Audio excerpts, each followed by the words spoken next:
The New York Times under fire over an Independence Day weekend piece presenting the flag as divisive because of how it is embraced by conservatives. According to the Times, today, flying the flag from the back of a pickup truck or over a lawn is increasingly seen as a clue, albeit an imperfect one, to a person's political affiliation in a deeply divided nation. What was once a unifying symbol, there is a star on it for each state, after all, is now alienating some. Here to react, Fox News contributor and The Hill media opinion columnist, Joe Concha. Joe, happy 4th of July. Always great to have you.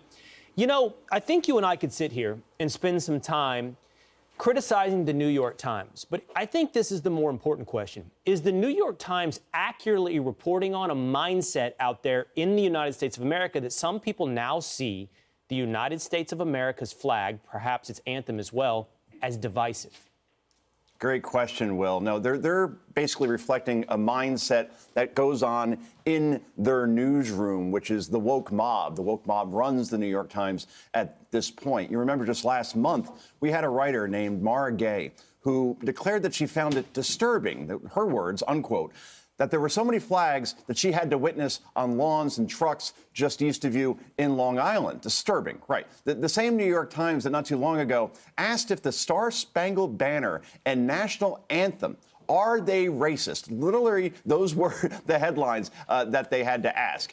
It's the same New York Times also that is now defending Gwen Berry, who you just talked about in the previous segment. Obviously, she turned away from the national anthem in calling it, the playing of it, a setup because she came in third in the Hammer, and they've been playing the national anthem during the podium ceremonies since the beginning of basically the Olympics. So, right. Look, we see this attack, Will, over and over again on American icons like George Washington and Abraham Lincoln, you know, the guy who won the Revolutionary War and the guy who freed the slaves, San Francisco School Board, right? They voted earlier this year to remove those names from schools because they deemed these people as divisive. That's how crazy things have come now. Yeah, so Joe, I'm going to ask you a somewhat similar question, but in a little bit of a different way. If the United States of America flag right now is now a partisan issue, if it is now something Democrats back themselves away from, that either spells the death knell of the Democratic Party, in my estimation, or the country, one or the other. It means that we have no more unifying factors, no more unifying symbols.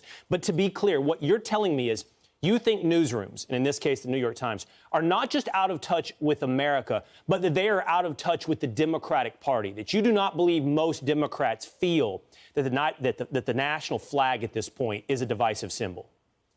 Yeah, I couldn't believe that. In other words, the more moderate, the more sane Democrats can't possibly get behind something like this. It's a lot like defund the police, right? Right. The far left wing of the party, the AOC, the squad wing, they believe that. But if you're a more moderate Democrat, the kind that voted for Bill Clinton and Jimmy Carter, no, you don't believe that at all. Absolutely not. But either way, the New York Times is no longer the paper of record, Will. It's a paper of propaganda. And this is Exhibit A. And that takes us back full circle, Joe. So then the criticism, once again, and appropriately falls on these newsrooms that are just not just out of touch, but increasingly radical. That's what this story somewhat reveals. Hopefully, it doesn't reveal a sentiment out there across the nation. Joe Concha, always enlightening. Happy 4th of July, Joe. Oh, to you as well, sir. I mean, I'm flying the flag here. I got at least 400 of these babies in the backyard right now. Anybody want to tell me to take it down? Nothing divisive about that. All right, man. Happy 4th of July.